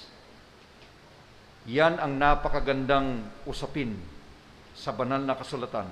At ito ang nagbigay ng gabay kay Job upang tumindig at maglingkod sa Diyos. Minsan itanong natin, ano ba itong katuroang ito ng tinatawag nating pagkasoberano ng Diyos at ang probidensya ng ating Panginoon? Kapag sinabi nating pagkasoberano ng Diyos, ay makikita natin sa napakaraming mga talata sa Biblia. Nagkalat yan, wala akong time para isa-isahin yung mga talata na yan. The God's sovereignty and God's providence. Hindi ko alam kung narinig na ninyo ang theological terms na yan. Pero hindi ko na kayo pahirapan pa kung ano ang kahulugan niyan. Pero simple lamang ang sinasabi ng Biblia. Tingnan nyo ang mga talata doon sa Psalm 115 verse 3. Dahil ito ang magpapaliwanag sa inyo kung ano ba ang sinasabi ng Biblia tungkol sa pagiging soberano ng Diyos at ang probidensya ng ating Panginoon. Psalm 115 verse 3, Our God is in heavens. He does all that He pleases. Tama? Meron tayong soberanong Diyos. Siya ang nasa mga kalangitan. Gagawin niya ang lahat ng gusto niya. Tama? Kaya kung ano man ang gusto niyang gawin sa buhay natin, karapatan niya yun. Bakit? Dahil ang Diyos ang lumikha sa atin. Soberano ang Diyos. Siya ang may control ng lahat ng mga bagay. Isaiah 45 verse 7, I form light and create darkness. I make well-being and create calamity. Kasi ang nakalagay doon sa King James ay I create evil. Pero yung evil doon ay calamities. Kaya yung kalamidad na dinanas ni Job, hindi ito tsamba. Hindi ito nagkataon lang sa kanya. Kundi talagang pinahintulot ng Diyos yan. Because God create evil. God create not sin, hindi kasalanan, kundi create calamities. Kaya yung mga pagdating ng bagyo, pagdating ng pagputok ng bulkan, okay? Lahat man ng klase, lindol, everything, nilikha ng Diyos yan. Kailangan maging tayo doon, makumbinsi tayo doon. At kung ang Diyos ang lumikha niyan, then may purpose din ng Panginoon sa bagay na yan. Okay? Isaiah 45 verse 7, Isaiah 46 verse 10, sabi diyan, declaring the end from the beginning. Ito mabigat din itong talatang ito. Para masabi natin na ang Diyos ay soberano at ang Diyos is a God that allow things that happen. Hindi natin alam, pero sabi ng Biblia, declaring the end from the beginning. Galing sa una, sa simula hanggang katapusan, may itinakda na ng Panginoon. Kaya yung COVID-19, kaya nga 2019, di ba? Pero tayo, nung 2020 na lang tayo talaga nakaranas ng matinding full blast ng COVID-19. Ang COVID-19, hindi po tsamba yan. Pinahintulot ng Diyos yan. Kahit pa sa panahon nung una, itinakda na ng Diyos yan na may mangyayaring COVID-19. Bakit? Kasi ang Diyos ay soberanong Diyos. Okay? At pinahintulot niya yan. Declaring the end from the beginning and from ancient times that the things that are not yet done. Hindi pa nangyayari pero kanyang itinakda na. Saying, my counsel shall stand, I will do all my pleasure. Panginoon siya Kaya kung naman ang gusto niyang gawin, mangyari. So, ang tanong ngayon dito, Pastor, ano bang pinagkaiba ng pagkasoberano ng Diyos at yung providensya ng Panginoon? Yung God's sovereignty at saka yung providence of God. Ano ba ang kaibahan nun? Okay? Ang pagkakaiba ng dalawang ito, pag sinabi natin ang Diyos ay soberano, ipinapakita dito kung ano yung katangian niya. Siya ito na nakakaalam ng lahat ng mga bagay. Okay? Pag sinabi naman nating providence of God, ito yung kanyang pagkilos. Kumbaga, yung sovereignty of God, yun yung kung sino siya. Pag sinabi nating providensya ng Panginoon, ito yung kung ano yung gagawin niya. Kumbaga, yun yung action niya. Parang kumbaga, si Pastor Modesto, pastor, tatay, yan yung kanyang posisyon. Pero yung kanyang ginagawa, that he provides for his family, nagpapastor siya, nangangaral siya, yun yung parang pinaka-providensya, parang yun yung ginagawa niya. Kaya pag sinabi natin ang Diyos ay alam niya ang lahat ng mga bagay. He is all-knowing. He is omnipotent. He is omnipresent. He is a loving God. Pero pag in-apply natin ito, na talagang makakakita tayo ng mga verses in the Bible na, ito pala ginagawa ng Panginoon. Makapangyarihan pala siya. Siya pala ang lumikha ng langit at lupa. At siya pala ang kumukontrol. Siya pala ang nagsusupervise ng lahat ng kanyang mga nilikha. Yun yung providence ng ating Panginoon. No? Kaya makikita natin na ang dalawang topic na ito ay napakahalaga. Huwag sana nating mamiss. Alam niyo kung bakit? Kasi dito na-encourage si Job. And I do believe, mga kapatid, pagka-time na tayo ay dumadaan ng mga pagsubok, ang isang nakaka-encourage din sa atin ay alam ng Diyos ito. Pinahintulot ito ng Diyos. Alam ng Diyos ang kanyang ginagawa. Ipaubaya ko sa Panginoon. Huwag akong mag-complain. Huwag akong magreklamo. Huwag akong magsalita ng mga bagay na hindi maganda tungkol sa Panginoon. Kasi may mga iba na magsasalita. Grabe naman ang Panginoon. Hindi na ako mahal. Mga ganun, di ba? May mga, minsan nagsa-self-pity na tayo, di ba? Pinabayaan ako ng Panginoon. Hindi na ako mahalaga sa Panginoon. Sana hindi na lang ako nabuhay. Mga ganun. Pero hindi ho. Kalmahin natin yung kalooban natin. Dahil hanggat buhay tayo, may purpose ang Panginoon. May layunin ang Panginoon. No? Kaya nga sabi ni Jerry Bridges, the sovereignty of God's providence. Kaya pinagsama niya. And that is really the definition of the sovereignty and God's providence. Sabi ni Charles Hodge, God's work of providence are His most holy, wise, powerful, preserving and governing all His creatures and all their actions. Kaya ang Diyos ang may control. No? Kaya ang opposite ng tinatawag nating the doctrine of providence and sovereignty ng ating Panginoon. Alam niyo ang kabaliktaran? Ang kabaliktaran niya ay tsamba, aksidente, coincidence, fate, hindi yung fate, F-A-T-E, luck. Kaya alam niyo yung nangyari kay Job? Hindi po minalas si Job. Hindi po siya minalas dahil nagkaroon siya ng karamdaman. Namatay ang kanyang mga anak. Nalugi ang kanyang negosyo. Hindi po minalas. O di kaya hindi naman din siya sinuwerte dahil mayroon siyang ibinalik sa kanya yung lahat ng kanyang mga ari-arian. At nagkaroon uli siya ng 10 anak. Di yung namatay 10. Di nadagdagan pa ng 10, di 20 na. Di ba? Hindi po siya sinuwerte. Dahil hindi po yun ang definition, hindi po yun ang mga terminology na pwedeng gawin ng isang Kristiyano. Ang ginagamit natin ay ang Diyos ay soberano, ang Diyos ay sa kanyang pagkilos, makita natin yung providensya ng ating Panginoon. Kaya kaibigan, mga kapatid sa Panginoon, hindi po nagkataon, hindi po tsamba ang nangyayari sa buhay mo. Kaya kung ano man ang nangyayari sa buhay mo, kalmahin mo ang kalooban mo sa doktrinang ito. God is a sovereign God. In His providence, pinangangalagaan tayo, iniingatan tayo. Relax ka lang. Yes, may mga Kristiyanong namamatay din sa COVID. Tama?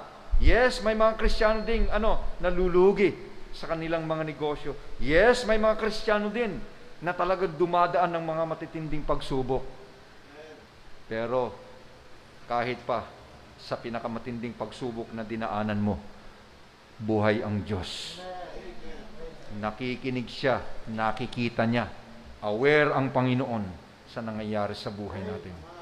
Kaya sana itong mensahe na ito ay nagbigay sa atin ng gabay at ng tulong sa buhay natin. And let me end with the last verse.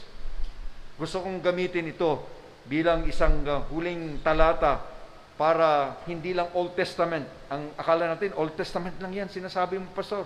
Pero ang pagiging soberano ng ating Panginoon at sa kanyang pagiging providensya ay hindi lang sa Old Testament, kundi sa New Testament din. Alam nyo, alam natin itong talatang ito. Romans 8:28. Tingnan niyo sa inyong mga Biblia.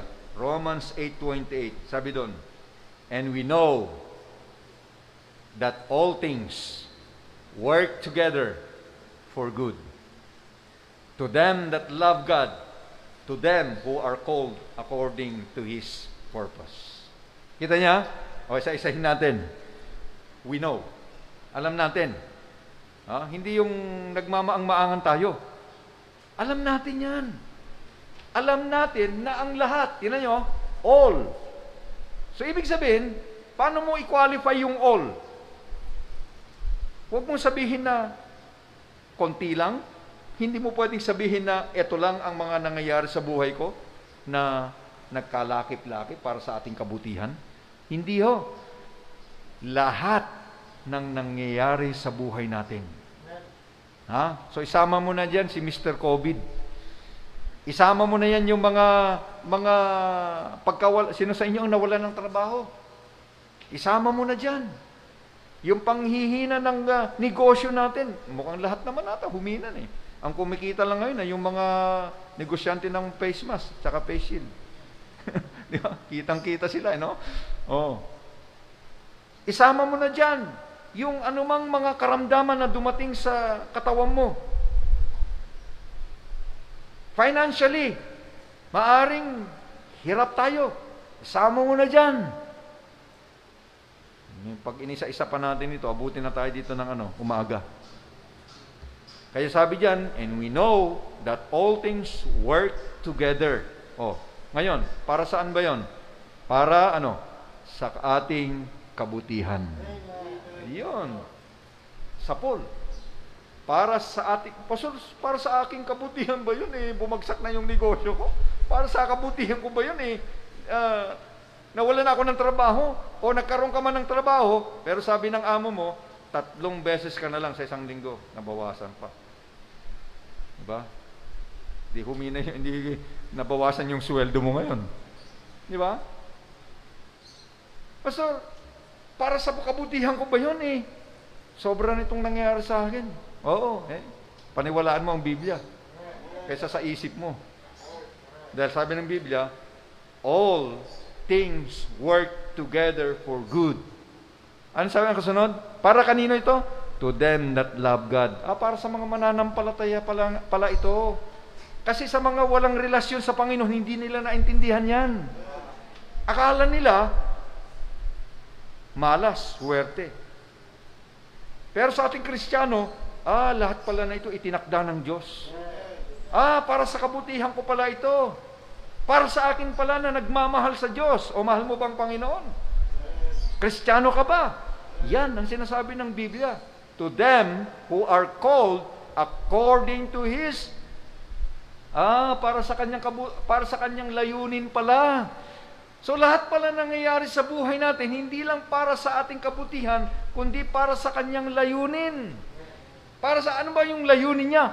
Para siya ay makatanggap ng papuri, kaluwalhatian. Kaya lahat na nangyari kay Job, from the beginning to the last, para sa Panginoon yun. And by the way, kung titingnan yung pinakahuling talata sa Biblia kay Job, si Job ay namatay hindi sa boils, hindi namatay dahil sa depresyon, hindi namatay dahil problemado siya. Di ba? Hindi siya namatay dahil bangkarote siya. Hindi siya namatay dahil sa kanyang karamdaman. Namatay siya being old and full of days. Hindi full of boils, full of days. Ibig sabihin talagang pinahintulot ng Diyos na talagang tumanda siya. Kaya hindi totoo yung sinasabi niya dun sa chapter 3, no? Sana mamatay na lang ako. Sana hindi na lang ako pinanganak. Ang plano pala ng Panginoon, tumanda siya ng gusto at punong-puno ng mga kaarawan sa buhay niya. O ilang birthdays na duman sa buhay pa niya. Diba? So, kapatid ko sa Panginoon, sana sa umagang ito ay nabigyan tayo ng encouragement na tayo ay magpatuloy sa panahon ng pandemya. Alam nyo, hindi natin alam kung hanggang ilang taon pa itong pandemya na ito. Baka itong face mask na ito, dekorasyon na talaga ng mukha natin ito. No? Hindi natin alam kung hanggang kailan tayo sa ganitong sitwasyon. Ganun pa man, pinapaubayan natin sa Diyos ang lahat ng mga bagay. Manalangin tayo. Panginoon, papasalamat po kami. Pinupuri ka namin. Binabalik po namin, O Diyos, ang pinakamataas na kaluwalhatian sa inyo. May mga nangyayari sa buhay po namin, O Diyos, na hindi namin akalain na mangyari. May mga iba, O Diyos, ay nakaranas ng karamdaman dulot ng COVID-19. Ang mga iba, O Diyos, ay nakaranas ng paghina ng kanilang trabaho, negosyo. Maraming na-depress. Ang dami pong naghirap. Pero, O Diyos, sa lahat ng mga ito, alam namin na kayo ay marunong, pinakamarunong sa lahat, pinahintulot mo ito at may dahilan po kayo. Marami pong salamat sa bawat pangyayari sa buhay namin. Gaano mang kabigat, gaano mang kalungkot, pero pinupuri ka namin. Maraming salamat kay Kristo Jesus aming dalangin. Amen.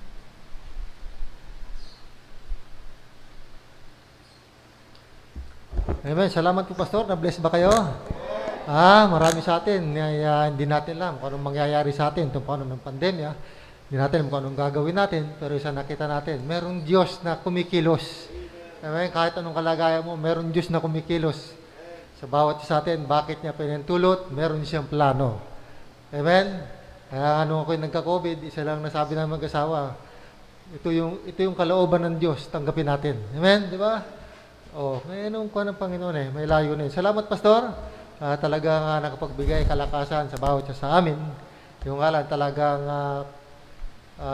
hindi natin napatin lahat. 50% lang, 30 to 50% lang ang inalaw. Pero meron naman tayong live streaming. Pwede na nakapanood sila. Maraming salamat, Pastor. Na-bless ba kayo? Kaya huwag kayong malungkot. Amen. Huwag kayong mag-alala. Meron tayong Diyos na gumagawa, kumikilos, nagpo-provide, nagpo-control ng lahat ng bagay.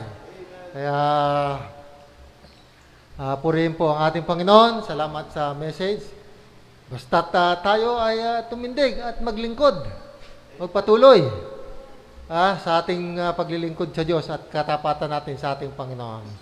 Sige, ibigyan natin yung gift natin sa ating tagapagsalita. Pakidala nga dito yung gift natin sa ating tagapagsalita. Amen.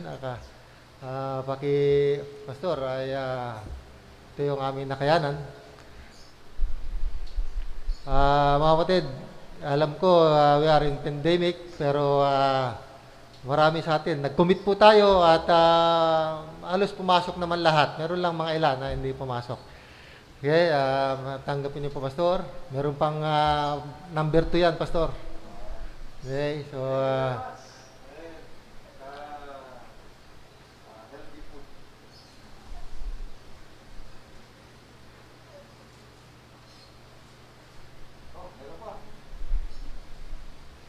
Okay, salamat po, Pastor.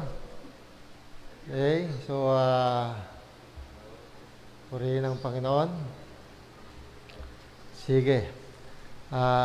Pastor, may kas pa yan eh. Kaya lang, hindi ko alam saan ko nailapag. Baka naiwan ko din sa loob. Mamaya na lang pagkakain natin. So, purihin ang ating Panginoon sa provision niya, okay, sa ginawa niya sa atin. At hindi ko nakakaba ng announcement mga Ted. Kundi magpapasalamat ako dahil meron kayo na matatapat, amen, na membro ng Panginoon, nagbibigay sa gawain ng Diyos. At kaya naisagawa natin ito kahit na panahon ng pandemya. Last year, hindi tayo nakapag 9th year anniversary natin. Kaya pala natigil doon sa 8. Hinahanap ko yung kasunod, wala. Okay? So, ayun. Paglabas natin, meron din tayong kwan, pero hindi na tayo kakain dito mga kapatid. Iuwi na lang natin yung inihanda natin dahil sa protocol na rin na sinusunod po natin. Sige po, ay manalangin tayo, mag-close tayo sa prayer. Ama namin Diyos, salamat po Panginoon sa tagumpay ng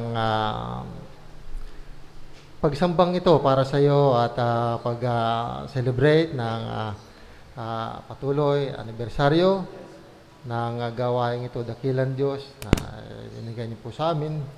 Salamat po Panginoon sa kabutihan po ninyo at ikaw po ay pinupuri namin, dakilan Diyos. Nawa ay humanly speaking, nakakapag-isip kami madalas ng hindi magandang pag-iisip at hindi magandang pananalita. Nawa ay nakita po namin ito, dakilan Diyos, na meron ka palang plano, dakilan Diyos. At aming pinapanalangin, Panginoon, nawa ay patuloy niyong i-bless ang gawain sa lugar nito. At sa iyo po lahat ng papuri at pasasalamat. Sa iyo po lahat muli ang kalatian sa pamamagitan pa rin yung anak na si Kristo Jesus. Ito po ang aming dalangin. Amen. At amen. So, sana po tayo. Dito pala, naipit, Pastor. Pakitanggap na lang, okay? Yan. So, happy anniversary! Yun lang mga kapatid, talagang hindi natin magawa yung dating ginagawa natin. Yung habang nabaris tayo, may eating fellowship pa, hindi natin magagawa ngayon. So, uwi tayo. Ang ginawa na lang natin ay yung sa hapon ay pinagsama na lang natin. Okay, naroon pa din sa labas. Anyway, sabi ko, one Sunday lang naman yan. Kung man, next Sunday, ay ulit natin para naman makasunod doon sa protocol natin. So, pag-pray lang natin, mga Ted, na patuloy, proteksyonan tayo ng Panginoon dito sa pandemic na ito. So, muli, happy anniversary, magandang umaga sa inyo. God bless you all. Sa Diyos, to God be the glory. Okay, pag tayo natin dyan, ay dali na ninyo yung pagkain at sa bahay na lang tayo. Okay? Sige po, wala na tayo mamayang hapon dahil ito natin. At purihin ng Panginoon, nanalangin tayo, walang ulan.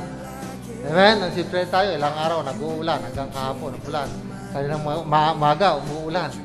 Diba? Pero marunong ang ating Panginoon, di ba? Pinaulan niyo muna sa umaga para pag dito na tayo, hindi naman masyadong mainit. Diba? Purihin ng Diyos. Sige po, tumayo tayo lahat. Magkawayan na lang muna tayo. Okay, so nice to see again, Sister Winnie and Jaja. Kasama natin sila ngayon. Si Melka rin. Salamat. Okay. Sige po, kawayan ninyo, kawayan lang yung ating tagapagsalita.